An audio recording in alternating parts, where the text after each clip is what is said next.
And their will is as strong as it's proportionate to their intellect, and their intellect is proportionate to their substance. We'll talk about what that all means here in a minute.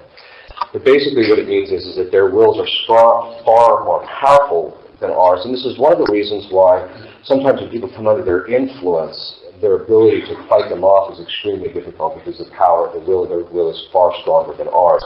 Of course, the degree in which they can influence people is determined ultimately by God. So that's how much of the will they can use and the strength of the will that they can use in relationship to a particular individual is determined ultimately by God. They were, from the very instance of their creation, had infused knowledge.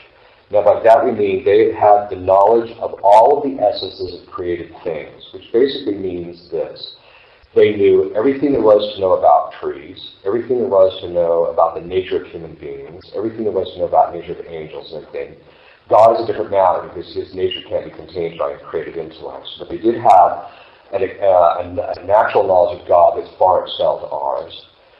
They didn't know the course of human events, save a few things, which we're going to talk about in a minute. But they had all this knowledge, which means that not only are they more intelligent than we are, they're far more knowledgeable than we are. Which means they can look at a set of circumstances and also predict much more accurately where things are going to head and things of this sort. So you get people like Nostradamus, whose predictions were done by sorcery, which is why the church condemned him.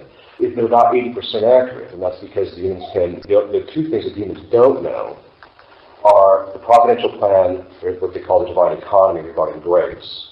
And that means that they don't really know exactly whether God is going to give specific graces to particular individuals or not. Because the grace can actually change people's choices, and that they also don't know. They don't know the individual choices of human beings until after they occur.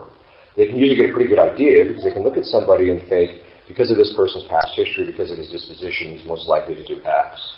And then from that, they can factor in a number of things, so they can kind of predict where the future is headed, but not perfectly accurately. So their infused knowledge came immediately at the point of their creation, but then as things happen, those things that happen are infused in their intellect, which means that for an angel, if he wants to know what's going on anywhere in the world at all he has to do is, with his will, move his intellect to consider that thing. They know all of the particular events that are going throughout the world now, as they occur. Not the future ones, but as they occur. They know all past history, they know all, except for those things which occur in our own interior lives.